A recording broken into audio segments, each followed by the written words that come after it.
Hi hello ನಮಸ್ಕಾರ ಎಲ್ಲರಿಗೂ welcome back to my YouTube channel. ನೋಡಿ ಫ್ರೆಂಡ್ಸ್, ಇದು ನಾನು ಸ್ಟಿಚ್ ಮಾಡಿರೋ ಅಂಥ ಲಂಗ ಬ್ಲೌಸು. ಇದೇ ಥರ ಗೌನು ನಾವು ಸ್ಟಿಚ್ ಮಾಡ್ಬೋದು. ಒಂದು ಸ್ಯಾರಿಲಿ ನಾವು ಯಾವ ಥರ ಬೇಕಾದ್ರೂ ಸ್ಟಿಚ್ ಮಾಡ್ಬೋದು. ಅವರು ಫೋಟೋ ಕಳಿಸ್ಬಿಟ್ಟು ಇದೇ ಥರ ನಮಗೆ ಸ್ಟಿಚ್ ಮಾಡಿಕೊಡಿ ಅಂತ ಹೇಳಿದರು. ನಾನು ಅದೇ ಥರ ಸ್ಟಿಚ್ ಮಾಡಿದ್ದೀನಿ. ನೋಡಿ ಫ್ರೆಂಡ್ಸ್, ಈ ಥರ ಬಂದಿದೆ. ಅಂದರೆ ಬೆಲ್ಟ್ ಲಂಗ ಹೊಲ್ದಿದ್ದೀನಿ. 2 in 1 ಅಂದರೆ ಲೆಹೆಂಗಕ್ಕೂ ಆಗ್ಬೋದು, ಈ ಥರ ವೇರ್ ಮಾಡೋದಕ್ಕೂ ತುಂಬ ಚೆನ್ನಾಗಿರುತ್ತೆ.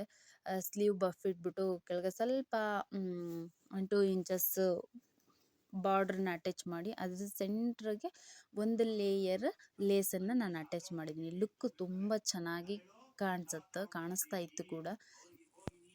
ನೋಡಿ ಫ್ರೆಂಡ್ಸ್, ಆ ಥರ ಬಂದಿದೆ. ಸೆಂಟ್ರಲ್ಲಿ 2 ಲೇಯರ್ ಲೇಸ್ನ ಹಾಕ್ಬಿಟ್ಟು ಕೆಳಗಡೆ ಸೇಮ್ ಬಾರ್ಡರ್ನೇ ತೊಗೊಂಡು ಫ್ರಿಲ್ ಕಟ್ಬಿಟ್ಟು ಬ್ಯಾಕ್ ವಿತ್ ಫ್ರಂಟ್ ಎರಡು ಕಡೆನೂ ಫ್ರಿಲ್ ಹಾಕ್ಬಿಟ್ಟು ಪ್ಯಾಚ್ ಆಫ್ ವರ್ಕ್ ಥರ ಮಾಡಿರೋ ಅಂಥದ್ದು. ತುಂಬ ಚೆನ್ನಾಗಿ ಕಾಣಿಸ್ತಾ ಇತ್ತು, ತುಂಬ ಚೆನ್ನಾಗಿತ್ತು ಕೂಡ. ಒಂದು ಸ್ಯಾರಿಲಿ ಒಂದೇ ಜೊತೆ ಆಗಿರೋದು. ಆ್ಯಕ್ಚುಲಿ ಇದು ನಾನು ಶಾಪಲ್ಲೇ ಸ್ಟಿಚ್ ಮಾಡಿದೆ. ಅಲ್ಲಿ ತೊಗೊಂಡೋಗ್ಬಿಡ್ತಾರೆ ಮನೆಗೆ ಅಂತಂದೇಳಿ ನಾನು ಮನೆಗೆ ತೊಗೊಂಬಂದು ಅರ್ಜೆಂಟಲ್ಲಿ ನಾನೊಂದು ವಿಡಿಯೋ ಫೋಟೋಸ್ ತೊಗೊಂಡ್ಬಿಟ್ಟು ಕಳಿಸ್ದೆ. ಹೇಗಿದೆ ಹೇಳಿ. Thank you for watching.